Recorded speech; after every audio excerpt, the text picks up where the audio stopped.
Yun ang totoong pag-ibig ng Panginoon. Nagliligtas at hindi hinahayaang mapahamak yung kanyang minamahal. Kaya mga kapatid sa Panginoon, if you are a parents,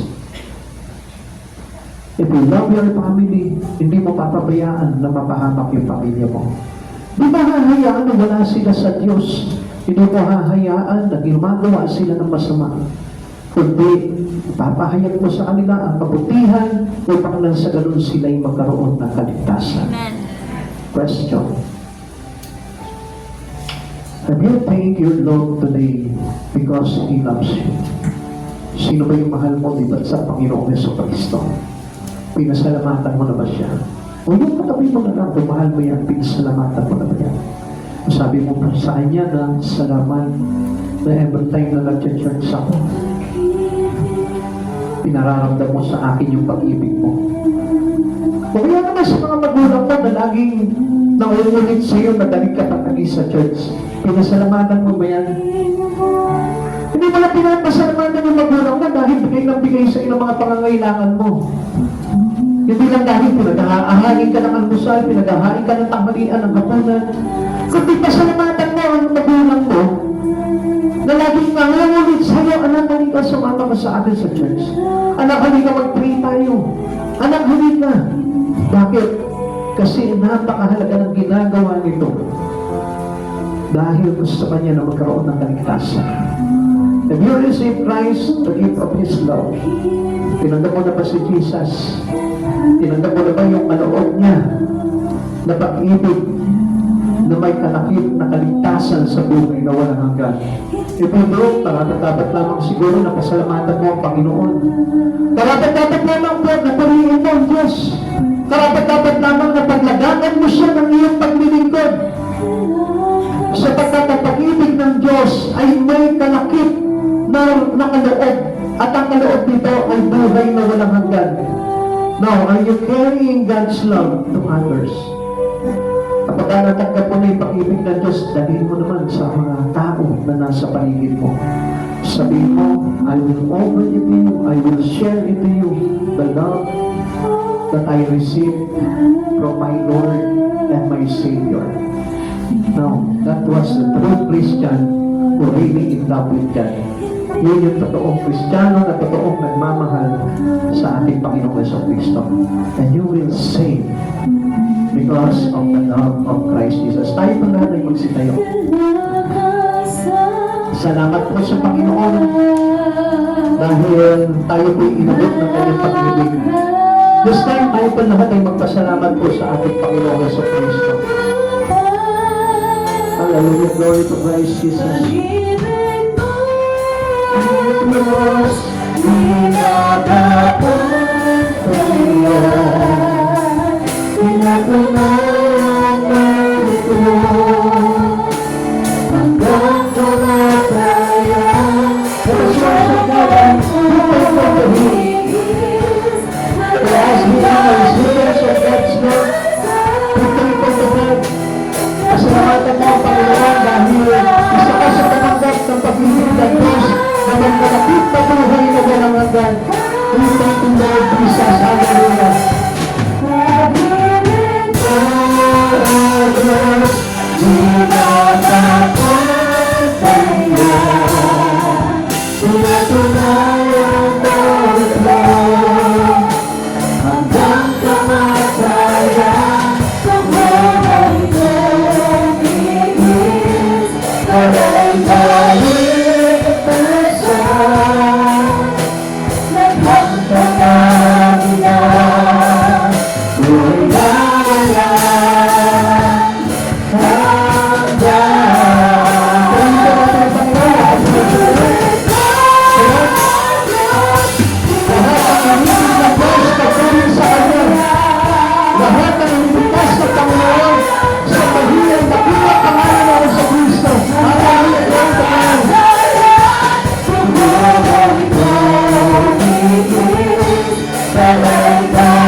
our heart. Ang sabi ng Lord, love God with all your heart, soul, and our mind. Kapag ipadama mo sa Panginoon yung pag-ibig na ito. Pag-ibig na marunong magpasalamat, pag-ibig na marunong magpuli, dahil sa kabila ng ating mga pagkakasala, ang Diyos na ito'y tapat at puno-puno ng pagmamahal, kaya tayo ay niligtas niya. Pasalamatan natin ang Panginoon sa buhay po natin. Kapatid sa Panginoon, I know that every one of us here in this room, na tayo tumanggap ng pag-ibig ng Diyos. Huwag ka mag-aalinlangan, kahit isang makasalanan. Kahit sabihin mo nagtulang ka sa Panginoon, still ang pag-ibig ng Panginoon ay para sa iyo. Ang Diyos na ito walang tinatangi. Makasalanan ka man. Wala sabihin natin na hindi ka pa nakakapagbalik loob sa Panginoon. Still, nakita mo kung bakit ka nandito dahil tinanggap ka na ng Panginoon. Kaya tayo dinadala ng Panginoon sa kanyang harapan dahil tayo tinanggap niya na. Dahil mahal niya tayo, dahil gusto niya na maligtas tayo. At huwag ka mag-aalinlangan sa mga bagay nito. Isa lamang ang gusto pa ng Diyos na mangyari. After all, na tayo tanggapin ng Panginoon, ipatamang mo naman sa Kanya yung pag-ibig mo. Kung paano mo mahalin yung mga mahal mo sa buhay, then express it also with the Lord. Dahil ang Diyos ang pinagmulan ng pag-ibig na ito. Kaya nga, ang pag-ibig ng Diyos is unconditional. Walang tinatangi na kahit na sino pa tayo, kahit na nagkulang na sa Kanya, pero ang Diyos na ito, tapat na magmahal po ito. Ang pag-ibig ng Diyos ay tapat magpakailanman. Pag-ibig mo, Diyos. Hallelujah.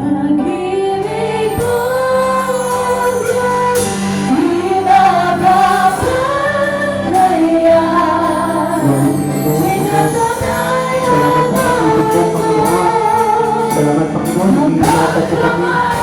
Dahil sa iyong kapatid sa aming Lord, hindi po kami pinatayan, hindi po kami iniwan o dahil. At sa tuwing sa ating mga saklaman at Panginoon, sa oras ng aming mga pangailangan, Panginoon, sila isang naman.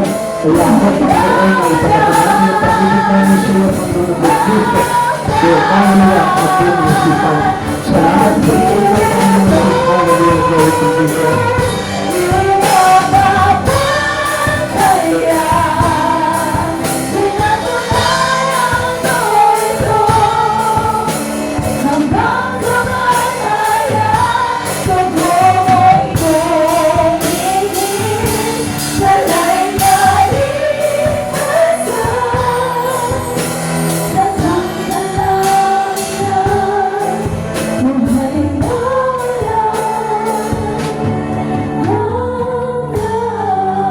Muli po, Panginoong Jesus, papasalamat po kami sa biyaya ng buhay na ito, O Lord, na may pananalalig sa iyo, O God. Salamat sa biyaya, Panginoon, na pag-ibig mo na ipinadama sa lahat sa amin, O God.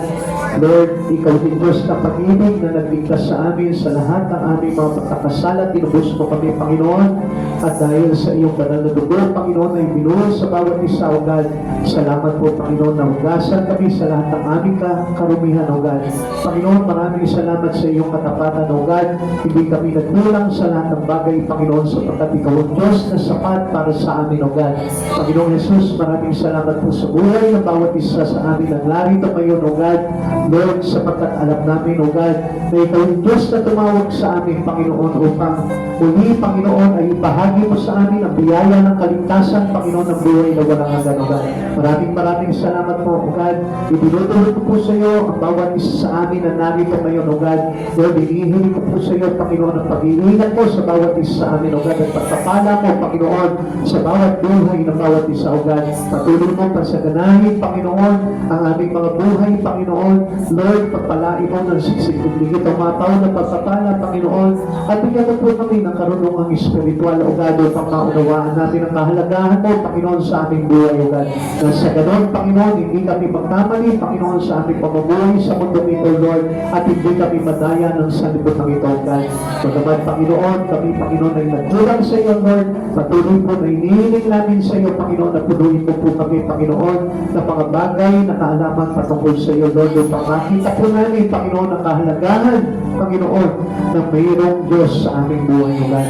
Panginoon, ingatan mo po ang bawat isa sa amin, O God, at hayaan mo na ikaw yung Diyos, kamay mo, Panginoon, na patuloy na umawak sa amin, O God, upang sa aming mga paghihiwa-hiwalay, Panginoon, Lord, ikaw yung Diyos na kasama namin, gabayin namin, patupay, Panginoon, at mag-iingat po sa aming landas, Panginoon. Ingatan mo po ang bawat sasakyan, ilayo niyo po, Panginoon, sa anumang kapahamakan na dulot ng kasamaan, O God, at hayaan mo, Panginoon, na balutin mo po kami ng iyong banal na dugo at seluhan, Panginoon, ang aming mga buhay upang hindi makapanahig anumang kasamaan ng mundong ito at kung anuman yung mga bagay na makapagpapahamak sa bawat isa amin. Maraming salamat po sa buhay na ito, Lord. Bless every one of us, Lord. Pagpalain mo bawat kabuhayan, pagpalain mo bawat tahanan, pagpalain mo bawat negosyo at trabaho ng iyong mga anak, Panginoon. At higit sa lahat, Lord, pagpalain mo po ang bawat pamilya namin, Panginoon, at malalo pa namin, Panginoon, na makilala ka, Panginoon, sa buhay na ito at lumalim ang aming pag-ibig pa sa iyo, Panginoon, hanggang umabot ito ng buhay na walang hanggan sa piling mo, Panginoon, sa iyong kaharian, O God. Maraming salamat po, Lord. Pagpalain mo rin po ang church nito, Lord. Hayaan mo, Panginoon, na isang araw ay tatayo po ito, Panginoon, sa pamamagitan, Panginoon. Ikaw ang Diyos na magtatakat nito, Panginoon, upang manatili ito, Panginoon, sa lugar na ito, O God, upang maabot pa, Panginoon, ang mga susunod na henerasyon, Panginoon, sa lugar na ito, God. Maraming salamat po, Lord. Thank you for the words, O God. Thank you for the messages, O God, Lord, that you inform every one of us, O God, that your love is sufficient for us, O God. Maraming salamat po, Panginoong Jesus. Salamat sa iyong dakilang kapurihan. Sa iyo po namin ibinabalikan lahat ng ito. Sa tanging pangalan mo po lamang, in Jesus' name, Amen. God bless you all po.